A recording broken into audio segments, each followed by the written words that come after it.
Hello friends, now I'll be reading the Hindu editorial from 3rd March 2023 at 80 words per minute in 5 seconds. Begin on February 23, 2023 on the eve of the first anniversary of Russia's invasion of Ukraine. The United Nations General Assembly adopted a resolution calling for an end to the war. The resolution was favored by 141 members and opposed by 7, while 32 states abstained. Unsurprisingly, India was one among the 32.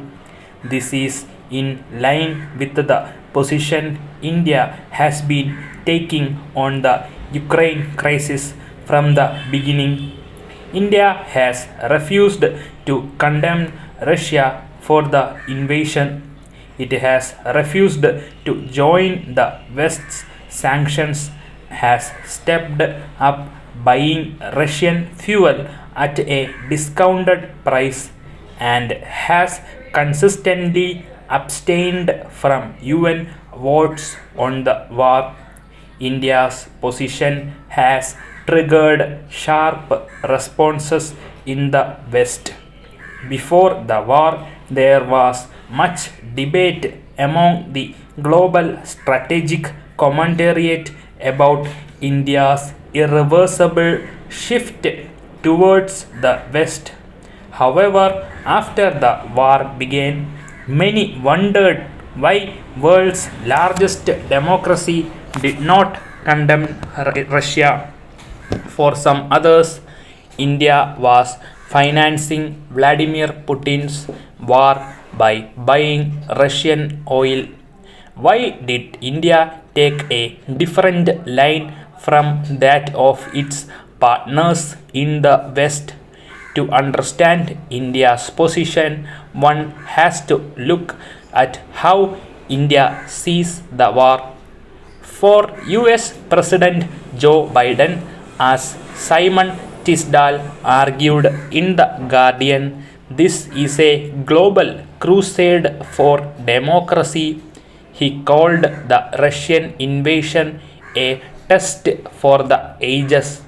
For the Atlanticists in general, the war by an authoritarian Russia on the democratic Ukraine is an affront to global democracy.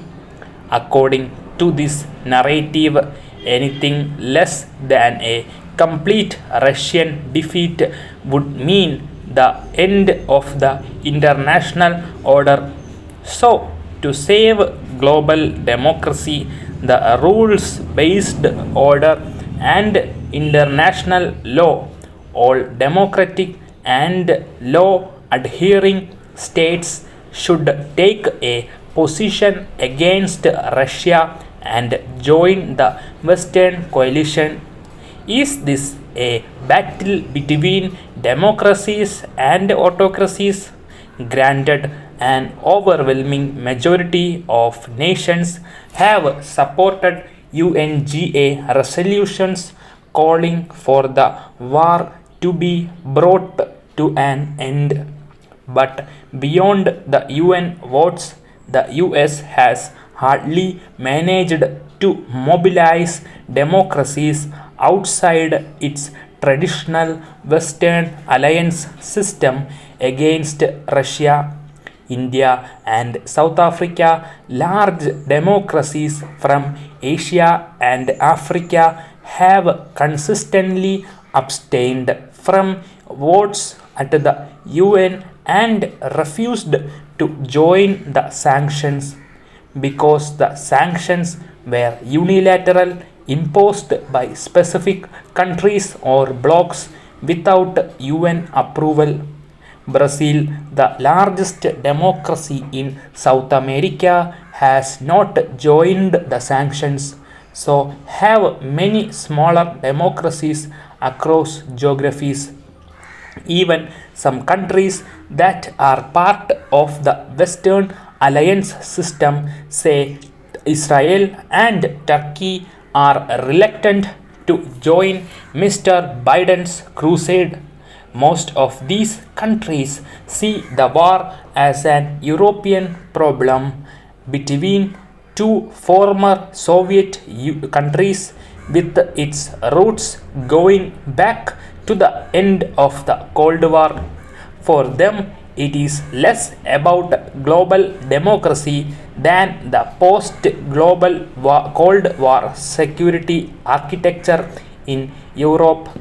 Even if this is not a war between democracies and autocracies, there is still the question about morality. There is no doubt here that Russia has violated the sovereignty of Ukraine, and Russia's annexation of Ukrainian territories is a clear violation of international laws. So, how can countries such as India ignore this fact and move on? India has repeatedly stated in the UN that the sovereignty and territorial integrity of all countries should be respected. But a key dilemma before any country in international relations is that when it comes to specific actions in the event of a clash between moral positions and national interests, it is about which path they should take. For the US and much of Europe, there is a convergence of their moral positions and foreign policy objectives in the case of the Ukraine war. The US wants to weaken Russia, as US Defense Secretary Lloyd Austin said. The Europe wants to make Russia's invasion costly so that they believe Moscow would be deterred in the future. So the moral line they take serves their strategic purpose. However, this position has hardly been consistent, especially when there are clashes between values and interests. In 2003, the US launched its illegal invasion of Iraq, violating the country's sovereignty. In 2011, the Northern Atlantic Treaty Organization turned a UN Security Council resolution to establish a no-fly zone in Libya into a full-scale invasion. Right now, the US has illegally placed its troops in Syria. Or take the case of Israel, which has illegally annexed East Jerusalem and Syria's Golan Heights and keeps building illegal Jewish settlements in the occupied West Bank. The US has recognized Israel's annexation of Golan and moved its embassy to Jerusalem. While Russia is being pounded with sanctions, Israel is getting billions worth of military aid every year from the US. Another case is that of Turkey, a NATO member which has illegally seized Syrian territories but faces no international ire. Stop. Join the Telegram group in the comment section for the PDF. Thank you.